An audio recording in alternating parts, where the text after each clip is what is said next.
Ya anda por acá Genaro Lozano, con quien voy a platicar de lo que ya viene para toda la diversidad de nuestro país, para el colectivo LGBTIQ+.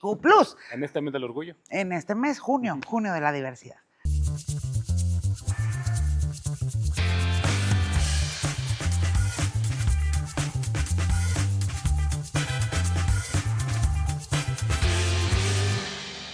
Genaro Lozano, qué delicia tenerte aquí, qué maravilla. Y bueno, vamos a hablar de tantas cosas que vienen en esta agenda de diversidad para, pues no nada más para México, sino para el mundo, porque parece que lo que viene puede no necesariamente ser de tantos colores como la bandera LGBT. ¿Cómo estás, Yuri? Oye, yo muy contento de estar contigo. Felicidades por este nuevo espacio. La verdad es que Yuri y yo somos amigos desde hace 30 años, 35 años. O sea, desde el cunero, ¿eh? Desde el cunero. Éramos unos bebés. Pero no hemos estado nunca juntos en un programa, creo, ¿no? Pues en alguna ocasión hemos coincidido, en efecto. En radio hace muchísimos años. Sí, ¿no? sí, hace sí. 20 años, yo creo. Pero bueno, me encanta estar contigo. Felicidades por este nuevo espacio y pues feliz de platicar de la diversidad en México y en el mundo. Bueno, y justamente porque sí, porque nos conocemos hace 30 años, yo sé que Genaro Lozano es no nada más uno de los periodistas académicos, estudiosos de los temas de diversidad y de género en nuestro país, más capacitados que tenemos en México. Bueno, y en el planeta, ya hablaremos de eso más adelante, pero también pues una de las personas más estudiosas y comprometidas con todos los derechos en México. Y a mí, pues por supuesto, porque ahorita junio, mes de la diversidad, me encanta la idea de platicar de todos estos temas contigo, porque tú en México lo viste desde que nació. Pues lo vi, a ver, desde que nació el movimiento, no tanto, porque estaba yo muy chiquito todavía, pero sí lo he seguido en los últimos años, Yuri. Me metí muy de lleno a participar como activista en el movimiento, pues a partir de matrimonio igualitario, a partir de que se empezó a dar la discusión aquí en México, de que fuimos pioneros en el continente americano, junto con Buenos Aires, para hablar de matrimonio igualitario, cuando un amigo tuyo y mío en común, nuestro querido David Razú, presentó la iniciativa para matrimonio igualitario en la Ciudad de México. Yo estaba en Nueva York, estaba estudiando el doctorado, de repente estaba haciendo y estudiando justamente movimientos sociales, y me acuerdo que me escribió David para decirme, oye, fíjate que voy a meter esta iniciativa, la podrás revisar. Y a partir de ahí empezamos a trabajar juntos en este tema, en la aprobación, en la iniciativa y en armar una coalición muy grande para que la iniciativa saliera respaldada por el mayor número de activistas, de académicos, de profesionales, digamos, de estos temas. Y así fue, y fue muy exitoso. Él era diputado local en ese entonces, aquí en la Ciudad de México. Todavía Asamblea Legislativa. Asamblea, exacto, se llamaba así, Asamblea Legislativa. Y en realidad, pues eran muy pocas las ciudades en el mundo que habían entrado a este debate, a esta discusión, ¿no? Eran poquísimas. Muy poquitas en ese entonces. Mira, a ver, el tema del matrimonio igualitario, que es como el tema que tal vez más sexy, digamos, del movimiento LGBT y el que ha generado en su momento mayor discusión, mayores pasiones a favor y en contra, el tema que generó esta idea de que amor es amor. Y, love is love. Exacto. Ajá. Prácticamente global, y que generó también, hay que decirlo, una batalla primero por ganar la conciencia, el corazón de la gente, el que estuvieran a favor de que todo el mundo pudiese decir sí acepto, generó, digamos, también la llave, la apertura para hablar de otros temas, para hablar de identidad de género, para hablar de terapias de conversión, para hablar de riesgo de contagio, para hablar de muchos otros temas que son los temas que el activismo de la diversidad sexual ha buscado desde la década de los 70, cuando nació, digamos, este movimiento de manera institucionalizada. Hay que decir, yo creo, Yuri, empezar diciendo que las personas homosexuales, lesbianas, bisexuales, trans, siempre hemos existido a lo largo de la historia. No es nada de que el siglo XXI... Pregúntale a los griegos. Exactamente. en la Grecia antigua, Platón y Aristóteles hablaban justamente de ese amor que sentían por sus efebos, que eran los jóvenes que estudiaban con los filósofos más grandes. Había una diferencia solamente entre, como se dice coloquialmente hoy en día, activos y pasivos, que eran Erastes y Erómenos, pero prácticamente el amor y el deseo sexual entre personas del mismo sexo ha existido siempre. Tanto así que, bueno, hasta en la Biblia, está en múltiples pasajes de la Biblia, el hecho de que dos personas tengan sexo del mismo sexo, dos personas del mismo sexo tengan sexo, y desde hace milenios, sobre todo la Iglesia Católica, se convirtió en una especie de referente para prohibir quienes podían expresar su amor. Digamos que en ese sentido la Iglesia trató de ser un instrumento de control de la sexualidad, y lo trató de hacer siempre, y prohibió, digamos, de cierta manera, como un pecado, el deseo sexual entre personas del mismo sexo. Y fíjate, Genaro, y me encanta que estés aquí porque te lo quería preguntar, porque en efecto dicen, bueno, pues a partir de la condena de Sodoma y Gomorra en los textos religiosos, digamos, se dio la vuelta porque no nada más los griegos, después los romanos también, pues estaban también en mucha capacidad de aprobar e incluso aplaudir, ¿no? El amor entre dos personas, ya que las mujeres fuéramos o no, digamos, agenda de los griegos o de los romanos. También estaban Safo.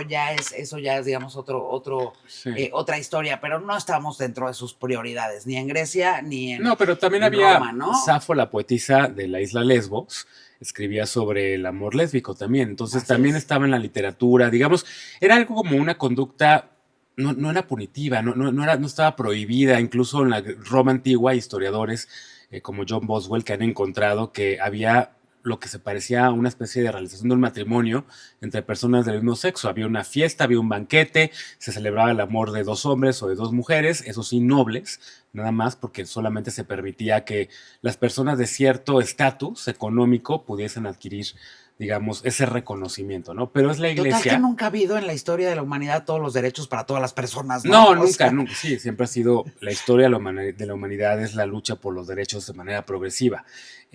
Ahora, lo que sí ha habido es que, fíjate, el movimiento LGBT, el movimiento de la diversidad sexual, a diferencia del feminismo o del afroamericano o de cualquier otro, nació con múltiples obstáculos. El obstáculo de que la Iglesia decía que era un pecado nefando, así le llamaban al deseo homosexual, ¿no? Y después ya en la sociedad se convirtió, corrígeme si me equivoco, pero ya más allá de las referencias religiosas, estaban ya nada más los prejuicios sociales que decidieron catalogar a la homosexualidad como una enfermedad mental, Ese ¿no? es el otro obstáculo. Ajá. El primer obstáculo es el religioso. Entonces, lo religioso ya llevaba una especie de condena, que no te permitían, pues, prácticamente ser parte de una comunidad religiosa si eras gay o lesbiana, o si eras una persona bi o trans, que en ese momento, bueno, eso es más del siglo XXI, ¿no? Pero las personas del movimiento, pues, no eran aceptadas por su iglesia.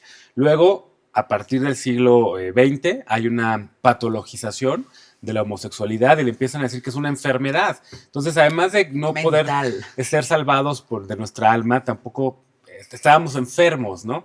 Y luego tres, había toda una persecución legal, porque de repente también muchos códigos penales empezaron a criminalizar la sodomía, sobre todo la sodomía.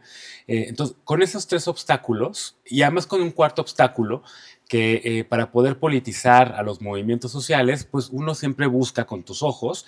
Si eres una mujer, pues buscas a una mujer, alguien que tenga tus mismos rasgos, y dices, ay, es mujer. Entonces, igual y podemos tener, digamos, alguna similitud, nos podemos poner de acuerdo para sacar una causa adelante. Una persona afroamericana ves a otra persona afroamericana y también por los derechos civiles, pero una persona homosexual o lesbiana, pues no necesariamente inmediatamente sabes, aunque muchos digan, se le nota muchísimo, como les gusta decir a algunos, pues no realmente. O sea, hay mucha gente que de repente entras a un salón y está como esta idea de que todo el mundo es heterosexual, ¿no? Eso se llama heteronormatividad compulsiva, por cierto.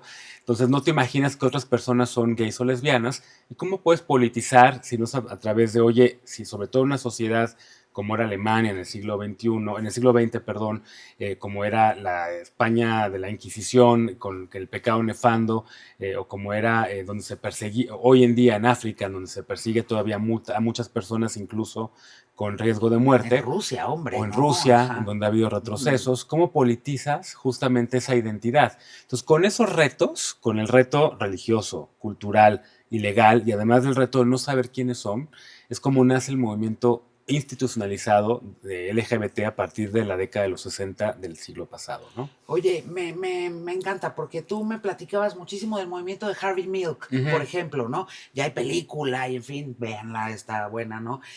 Pero en efecto, resulta que este movimiento por los derechos de la comunidad LGBT nace pues además en un contexto histórico que es absolutamente fértil, ¿no? Para que las personas de la diversidad lucharan por su derecho a amar a otras personas. Uh -huh. Primero por el derecho a, fíjate, el derecho a amar a las personas empieza a otras personas a ser reconocidas públicamente. Ese ya es una lucha más de los años 80, a partir de los 90 básicamente. Antes de eso era el derecho a poder echarte un drink sin que la policía llegara, echarte una cerveza sin que la policía llegara y te persiguiera porque estabas en un antro gay y estaban prohibidos, ¿no? De hecho, la llamada revolución de Stonewall, que es esta lucha que hay en la ciudad de Nueva York, en el Bajo Manhattan, muy cerca de la Universidad de Nueva York, de NYU, hay un bar todavía mítico que se llama el Stonewall Inn, donde de repente estaba pues la gente socializando, echando su drink, bailando, beso de tres, etcétera, y de repente pues la policía llega y hace lo que hacía en ese momento, una racia, empieza a agarrar a la gente porque estaba prohibida la homosexualidad los empiezan a quererle cerrar el antro. Había también, por supuesto, corrupción de la policía, les pedían mordidas a quienes tenían bares y demás, y eso es lo que inicia, digamos, el movimiento global institucionalizado, ¿no? Stonewall, que básicamente es como una lucha por, aquí estamos, visibilización, queremos ser parte de la sociedad, asimilación, y además queremos que nos dejen nuestros espacios libres, como todas las demás personas tienen derecho a expresarse, a convivir, los derechos de las democracias liberales, derecho de asociación y libertad de expresión, básicamente, ¿no? Entonces, así empezó. Y de tránsito. Y de tránsito, pues claro. Y de tránsito. Así empezó, digamos, con esos primeros objetivos, ¿no? Que se parecen mucho, esos en Estados Unidos, Yuri, a los de México. En México nuestro movimiento nace a partir de que una mujer que, por cierto, estaba en los teatros, en las carpas, que venía del mundo del espectáculo, Nancy Cárdenas, en el año 73 le pide, un amigo suyo le dice, oye, me están corriendo de mi empleo. Él trabajaba en una tienda comercial en el centro de la Ciudad de México, cerca de Bellas Artes. El amigo. Ajá. Y le dice, me están corriendo por afeminado. Entonces Nancy, que tenía muchos contactos en los medios y demás, pues se enoja, se indigna y empiezan a armar el derecho a la no discriminación. Y Nancy va a un noticiero, se me fue el 24 horas con Jacobo Saludowski, con la institución de Jacobo Saludowski. Va a este noticiero y le dice Nancy Cárdenas a Jacobo, estoy aquí porque soy lesbiana y quiero los mismos derechos que tú y quiero que no persigan a mi amigo. Entonces sale del closet la lesbiandad, digamos, a nivel nacional, porque se había escuchado mucho de personajes gays históricos, Salvador Novo, Carlos Monsiváis ya era medio conocido también, bastante conocido por digamos, maestro. Escribía por todos lados. El maestro que tú me lo Ajá. presentaste alguna vez, hace muchos años también, y que pues prácticamente lideró en muchos sentidos el mundo intelectual LGBT, digamos, del siglo XX, ¿no? Pero bueno, Nancy va a este programa 24 horas en Televisa y le dice a Jacobo, oye, está pasando esto, y a partir de ahí se empieza a politizar el movimiento. ¿Estamos hablando de qué año más o menos? 72, 73. Tú y yo ni habíamos nacido todavía. Todavía no habíamos nacido. Estamos a punto de nacer, pero todavía no habíamos nacido. Tú antes que yo. Por 2 semanas, una cosa así. Ay, claro que no. Pero bueno, el tema es que entonces ellos empiezan a politizar, digamos, el movimiento. Nancy, por cierto, se hace muy amiga, ahora ya muy amiga de Carlos Monsiváis, y empiezan ambos como a cartearse y a ver qué está pasando en el resto del mundo. Monsiváis creo que estaba en Londres por ese momento y le empieza a mandar los manifiestos de los activistas en Londres y en Nueva York y en otras ciudades. Le dice, mira lo que pasó en Stonewall, mira lo que está pasando en Londres, ¿por qué no hacemos algo así en México? Y se empieza a orquestar, digamos, una especie de institucionalización del movimiento. Empiezan a surgir las primeras organizaciones, el Frente de Liberación Homosexual, empiezan las primeras marchas.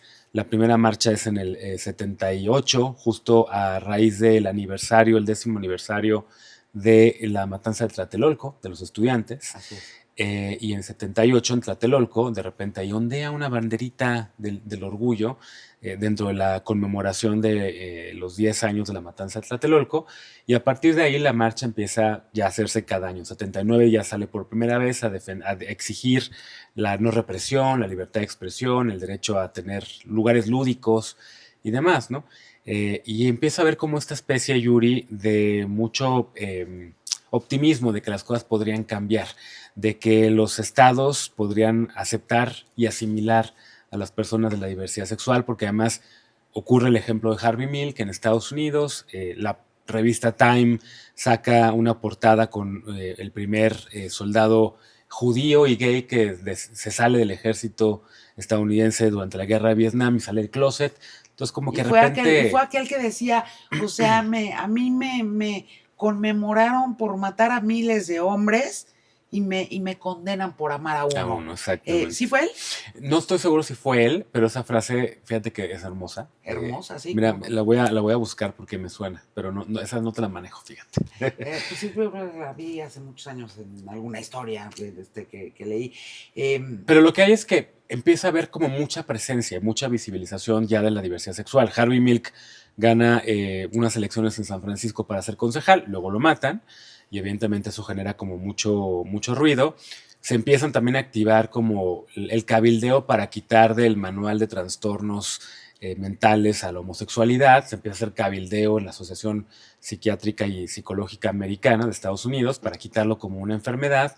Y hay como que este optimismo, Yuri, a partir de prácticamente los años 70 y además está como esta época de libertad sexual y etcétera, y de experimentación con sustancias lúdicas y demás. Pero luego a los 80 nos viene la resaca. Nos viene la resaca porque en 82 el New York Times saca un artículo en portada en donde habla de un raro cáncer gay. El VIH. El VIH. El VIH que fue, digamos, tú lo tendrás infinitamente más claro que yo, pero fue como cerca de una década en donde la aparición, diagnóstico del VIH se convirtió, digamos, en la piedra de toque de las personas homofóbicas, ¿no? A pesar de que ya estuviera demostrado, además con los años, que el VIH, la transmisión, era mucho más común entre las personas heterosexuales que entre las personas homosexuales, pues durante muchos años se convirtió en uno de los más grandes obstáculos para no nada más para la lucha de los derechos, sino también para la defensa de la dignidad de las personas que pertenecen a la comunidad, ¿no? Generó, mira, incluso el primer nombre que le da la comunidad médica al VIH era GRID. GRID significa Gay Related Immune Deficiency, o sea, una una deficiencia inmunitaria o inmunológica relacionada a lo gay, ¿no? Ese era el primer nombre oficialmente, porque los primeros casos se dan en San Francisco y en Los Ángeles, pero en San Francisco y Nueva York, y pues eran básicamente hombres gays que llegaban ya con sarcoma de Kaposi, con pulmonías, prácticamente a los servicios de emergencia médicos, y básicamente pues es el primer nombre que le dan. Ya luego, un par de años después, cuando se dan cuenta que también los mismos síntomas los tenían niñas, niños, mujeres, señoras casadas, personas trabajadoras sexuales, etcétera, entonces ya es cuando le cambian a HIV o VIH, al virus de inmunodeficiencia humana. Pero eso generó, como bien dices, pues un estigma para el movimiento y el miedo también, porque nadie sabía ni cómo se transmitía, ni si había cura. Entonces lo que había había un pánico en muchos sentidos, y el activismo de repente, después de estar como muy optimistas porque ya empieza a haber representación política, porque Harvey Milk, porque las marchas, porque digamos empieza a visibilizar más, de repente es como de regreso a las casas porque tenemos miedo de que alguien nos pueda transmitir el VIH, porque ni siquiera sabía, no había campañas, no había medicamentos, lo que había era mucha desolación, abandono y pues muerte, ¿no? Ahorita el tema del VIH en el mundo, digamos, está en un lugar absolutamente distinto al que estaba en aquel entonces, ¿no? O sea, de eso todavía no se encuentra la cura como tal, pero sí, digamos, eso. Pero ya es una enfermedad crónica, ya no es una enfermedad terminal, digamos, ¿no? Y además los medicamentos antirretrovirales hoy, pues básicamente mantienen a la gente, a quien vive con VIH, pues sana, intransmisible también además. Una persona que está en medicamentos, que está indetectable, no te puede transmitir el VIH a nadie en absoluto. Entonces creo que ya estamos en otro mundo, ¿no? Digo, la meta de la ONU de erradicar el VIH, que es uno de los objetivos de desarrollo sostenible, pues no se ha logrado, estamos lejos de eso, pero ya es otra, ya no es 1985, digamos, ¿no? Oye, a ti y a mí en nuestro tiempo de vida nos ha tocado ver cómo en Mucho. un tiempo, en periodo de tiempo Ya histórico estamos muy corto, viejos. ¿no? Claro que no, pero en un periodo de tiempo muy relativamente corto, la verdad es que sí los avances para la comunidad LGBTIQ+, ha sido absoluto, ¿no? Ha sido a una velocidad muy importante.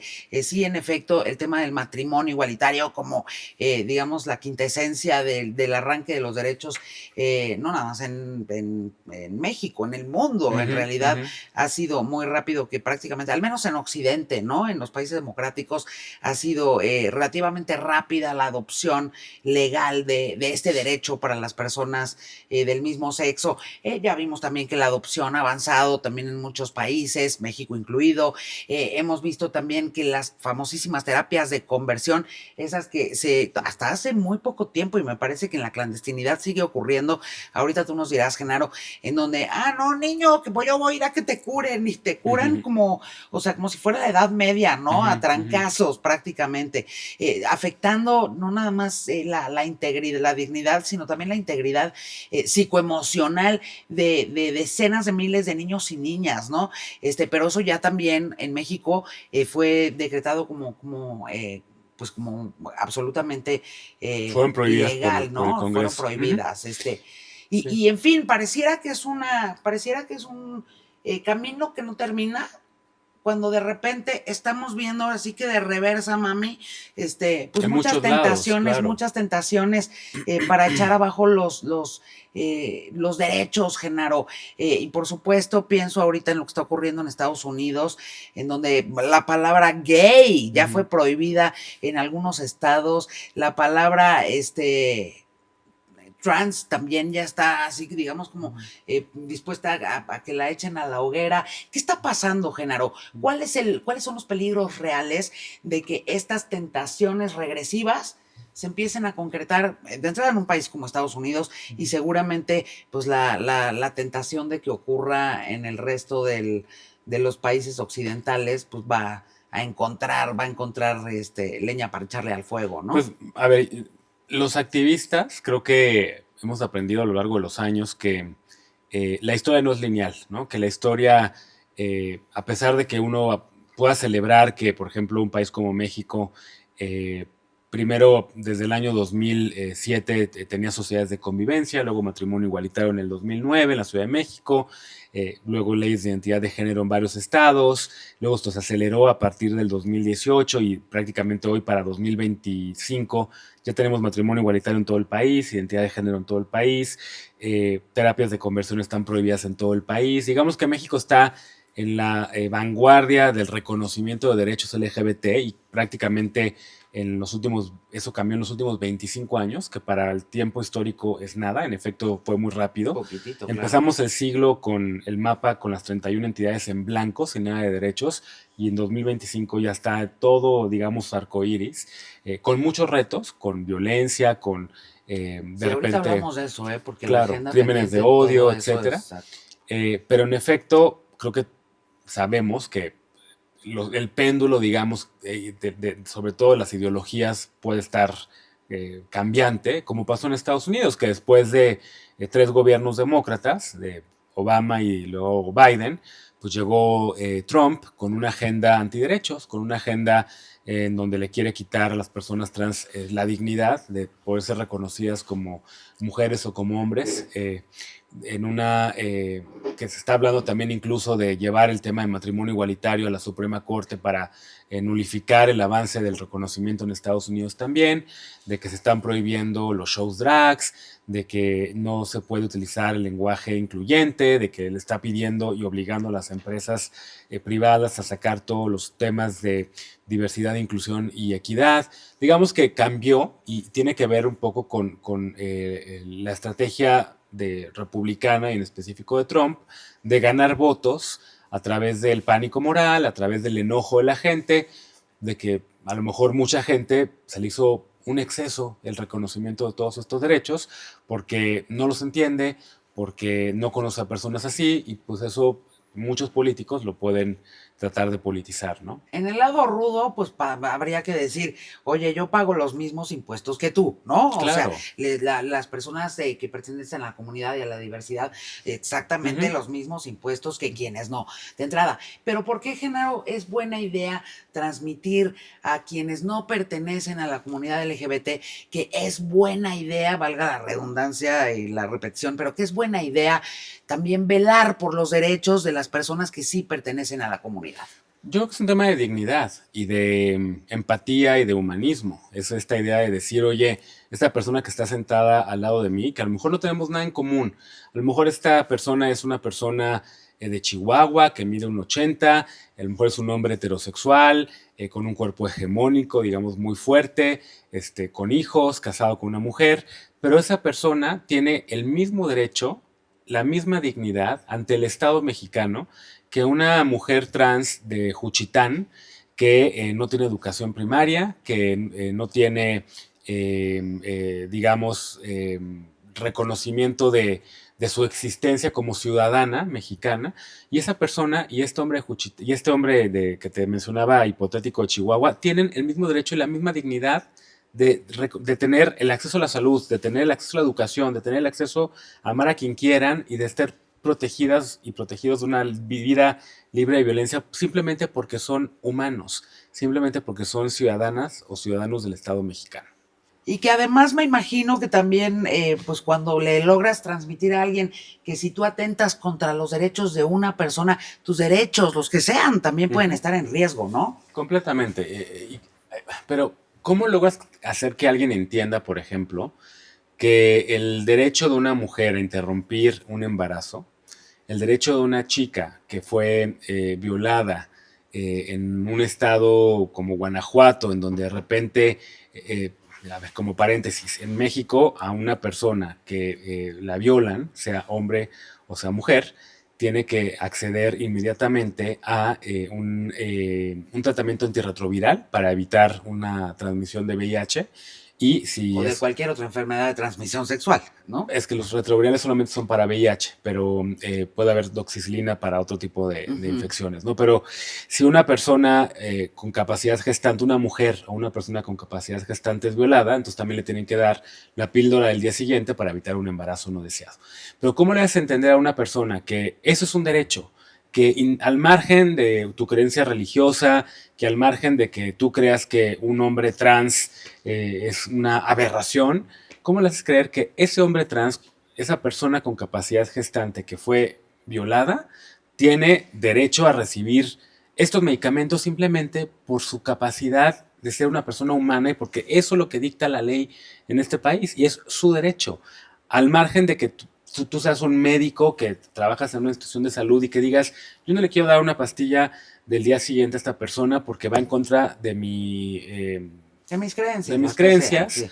entonces no se lo vamos a dar. Entonces le niegas un derecho a una persona porque estás argumentando que tu derecho también es a tu libre creencia, a tu culto, a tu religión, a lo que sea, lo cual también está protegido, pero entonces por eso tendría que haber otro personal de salud que tenga la capacidad de poderle dar ese medicamento a esta persona y que no entre en conflicto, digamos, con su religiosidad, ¿no? Entonces, en el tema de derechos, Yuri, siempre a lo que voy es que siempre hay como esta lucha de no me afectes, o sea, no quiero enterarme, no quiero saber, cuando en realidad tendría que ser vamos a apoyarnos todos, vamos a crecer todas, vamos a defender los derechos que tenemos en este hermoso país que se llama México y que se han conseguido gracias a que miles de personas a lo largo de décadas han salido a las calles a protestar, a que ha habido del lado de los partidos políticos de repente la puerta abierta y de repente muchas ganas de trabajar de manera cooperativa con los movimientos sociales, ¿no?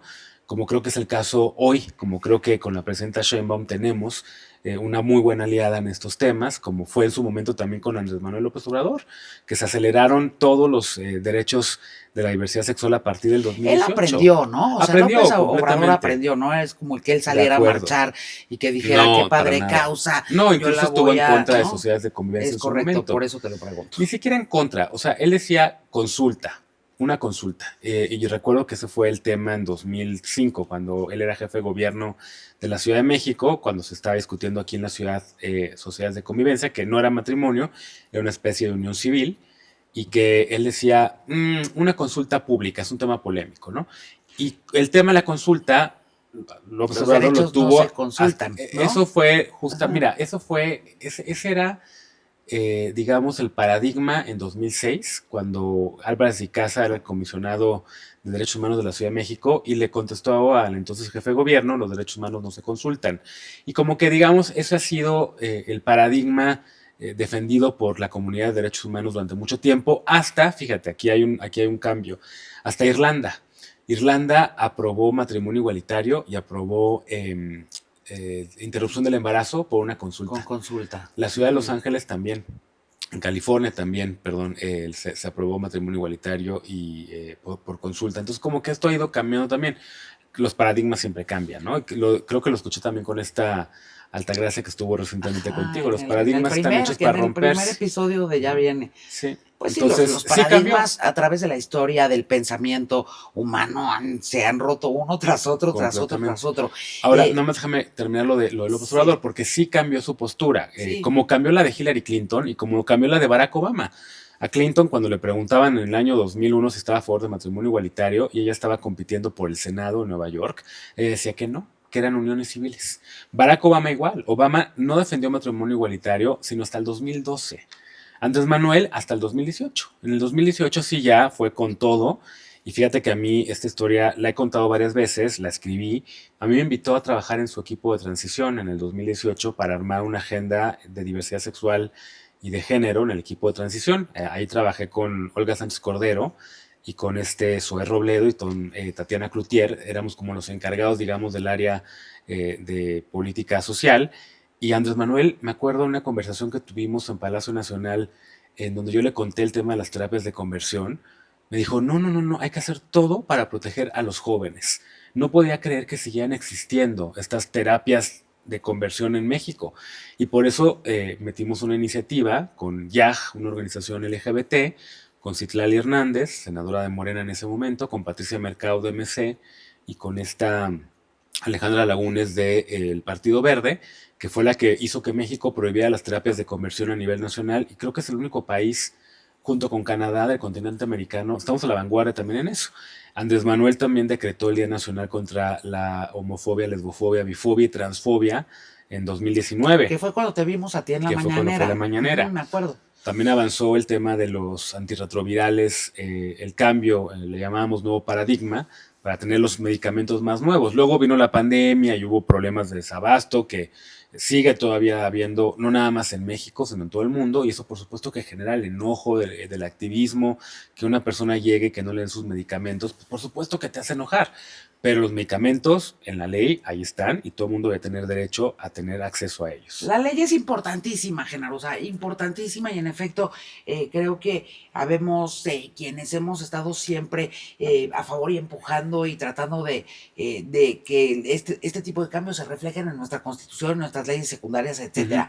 Pero ¿hasta qué punto la ley ha sido lo suficientemente importante para generar cambios culturales importantes? Porque lo que sí vemos, pero lo que sí vemos es que las actitudes homofóbicas, lesbofóbicas, transfóbicas, sobre todo en México, siguen tristemente vivas, ¿no? Sí, sigue habiendo muchos crímenes de odio. Sí. Tal vez de los más recientes que más ha dolido al país fue el asesinato del magistrade o la muerte del magistrade. Todos los días abres un periódico y te enteras de alguna chica trans o de alguna persona trans violentada o asesinada. Todos los días te enteras de jóvenes que todavía son expulsados o expulsadas de sus casas porque confesaron o salieron del closet con sus familias. Todos los días te enteras de que a una pareja de lesbianas no le dejan meter a su hijo a una escuela en algún estado porque no reconocen a las parejas del mismo sexo, digamos, dentro de esa escuela, porque la ley lo reconoce. Entonces, todos los días hay que seguir luchando por los derechos, Yuri. Creo que yo estoy muy contento de que, además de que hemos visto cambios en actitudes políticas de los principales partidos sin políticos. Duda. Hoy en en todos, día, ¿eh? en todos, En todos. salvo en uno, salvo en Acción Nacional. Hasta en Acción Nacional, hombre, No, sí. si ves, mira, yo he checado y lo tengo muy documentado, todas las votaciones en estos temas en los estados en los últimos años, y el factor que encuentras, la variable que encuentras que nunca cambia es Acción Nacional. Acción Nacional siempre ha votado en contra de los derechos LGBT o mayoritariamente de los derechos LGBT en todos lados. Acción Nacional fue el único partido que tuvo un presidente que combatió matrimonio igualitario, me refiero a Felipe Calderón, con una acción de inconstitucionalidad en el año 2010 y que prácticamente fue el que sembró la homofobia en el PAN. Y perdón, pero, o sea, que tengamos de repente figuras como Xóchitl Gálvez, que decía que estaba a favor de la diversidad sexual y que iba a la marcha, fue a la marcha como alcaldesa de Miguel Hidalgo, pero que tiene un partido detrás que ahora sí que no la respaldó en ese tema, pues básicamente que tengas una sola figura por aquí y una por allá, pues no te dice mucho. Creo que Acción Nacional está todavía anquilosado en el medioevo, en el tema de diversidad sexual y de derechos sexuales y derechos reproductivos. Al menos en el siglo XIX, ¿no? Al menos en el siglo XIX. O en el XX, digamos, si quieres, en el XX. Vamos a ser generosos en el XX. La ¿no? primera mitad del siglo XX. La primera mitad del siglo XX. Oye, Genaro, cambiando un poquito el tono, así, la vibra, tú eres, además de un gran académico, y de un gran periodista, Fíjate que ya dejé los medios, pero nunca me identifiqué como periodista. Siempre decía analista político o conductor de noticieros. Tuve dos noticieros, pero periodista, fíjate que no, porque creo que el periodista, como decía Kapuczynski, respeto a muchísimos, pues es un oficio que tienes que hacer todos los días y que prácticamente tienes que ir a perseguir la nota y tienes que estar. Yo no vivía para perseguir la nota, nunca viví para perseguir la nota. Entonces, a mí me gustaban otro tipo de cosas, ¿no? Yo sé, pero además de todo eso que ha sido hasta el día de hoy, Genaro Lozano, además de todo eso, y esto sí lo digo por los 30 años que nos asisten, como pues más que amigos, hermanos, ¿no? Tú y yo somos de esas familias que se eligen. Eres un hombre cultísimo. Me encanta leer. Ojalá que más pudiese leer más. Pues todos quisiéramos siempre tener tú más también, tiempo yo para siempre, leer más, desde ¿no? la universidad me acuerdo que tú y yo siempre hablábamos de libros, Cuarteto de Alejandría, por ejemplo, que nos encantaba, el Lorenzo Urrell, ¿no? De cientos, sí, ¿no? de toda la vida. Pero me encantaría que le recomiendes a las personas que nos están haciendo el favor de vernos, y te los voy a poner así, uno por una categoría. Me encantaría que le recomiendes películas, series, libros, ensayos, lo que tú quieras recomendar a los chavos y las chavas, o sea, que están ahorita pasando ahora sí que están pasando lo horroroso, porque ellos ya se dieron cuenta que su sexualidad no es la heteronormada, pero en su casa, o en su escuela, o en su entorno, les está, o sea, pues temen que les cueste trabajo o que ejerzan violencia contra ellos. Fíjate que a los más chavitos, me encanta, sí, me encanta la invitación a recomendarte cosas que lo voy a hacer, pero fíjate que ahorita que veo la red de Yuri, o sea, hay tantos personajes ya, que eso es lo que me encanta y es lo que quería acabar en la intervención previa. Hoy en día hay una explosión de activismo profesionalizado en los 31 estados. Yo babeo cada vez que conozco a una persona activista nueva y que me encanta lo que está haciendo su trabajo, las organizaciones que existen en todo el país, la fortaleza que tienen, la manera en la que están capacitados para hacer activismo. Lo mismo con protestas en las calles, que con cabildeo, que con relaciones públicas, porque el activismo es todo eso. Nada más, todo, ¿no? Y cómo cuentan historias, las narrativas en TikTok, en todos lados, ¿no? Entonces yo más bien que nos cuente la chaviza que están viendo, porque Heartstopper, por ejemplo, es fantástica. Conocí recientemente a unos actores, estuvimos juntos en una conferencia en París, y me cayó increíble este chavo. Está súper movido, súper inteligente. Pero a ver, te digo. Oye, en París estuviste, nada más paréntesis, en París estuviste nada más y nada menos con uno de los genios vivos más celebrados y felizmente leídos y aplaudidos y escuchados en el mundo, Yuval Noah Harari, o sea, qué maravilla. Que es muy activo en los temas LGBT es también. Correcto, ¿no? Mucha está gente con su marido.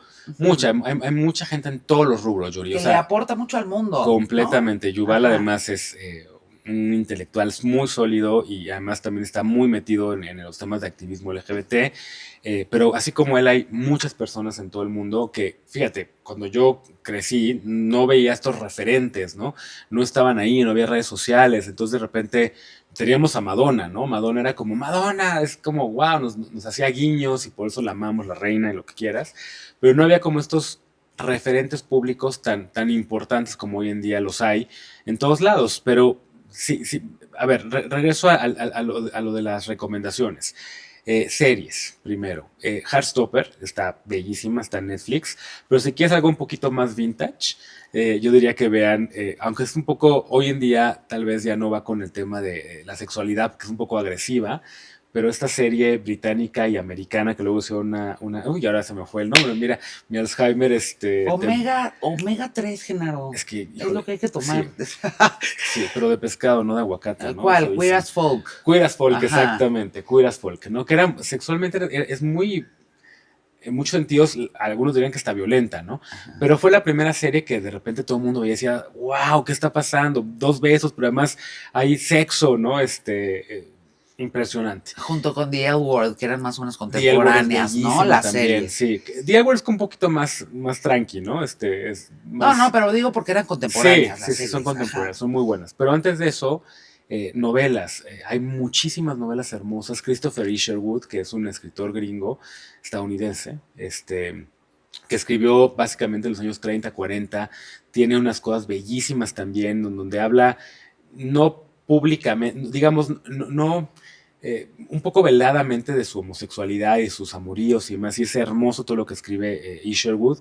Está también la escritora de Carol, que se me fue su nombre, que es la misma también de El Talented Mr. Ripley. Que además hay películas Hay de las dos, película sí, de sí, las sí. dos. Ella es lesbiana y se me fue su nombre ahorita.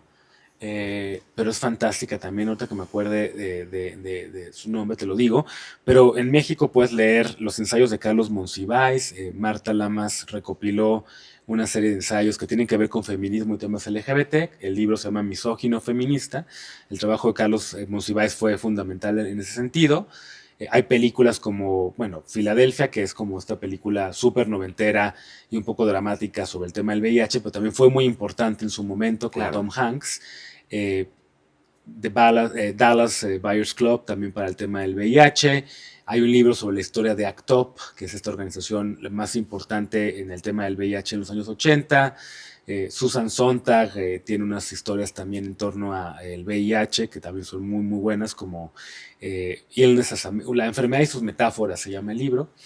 Eh, la película de las horas, que es mi favorita de la Ah, vida, es bellísima, bellísima, bellísima, bellísima sí. también. Eh, ¿Qué más? Contemporáneo que haya leído recientemente.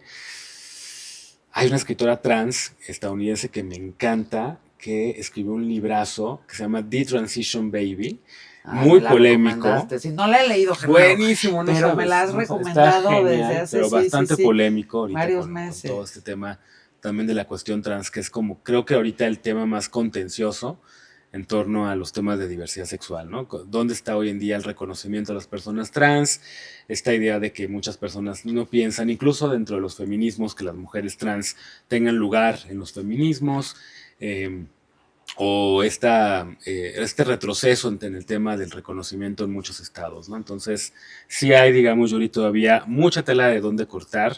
El arco iris es enorme y ha sido cada vez más abierto a incorporar otras batallas, como la cuestión racial, por ejemplo, por eso cambió la bandera del arco iris Ujú. a la bandera del progreso, y la cuestión trans ahorita también, que son como, digamos, las luchas y también en muchos sentidos la solidaridad con Palestina, ¿no? ¿Cómo hay que estar atentos para que todos estos derechos ya felizmente conseguidos no vayan a ser amenazados por nadie en ningún momento? O Pues, sea, porque pues, luego las leyes también dicen, también están hechas para cambiarse, no nada más claro, los paradigmas, ¿no? claro. Entonces, seguramente habrá quien en algún momento de la vida o de la historia tenga ganas de echar para atrás estos derechos adquiridos ya y plasmados en nuestra Constitución, Genaro. ¿Qué?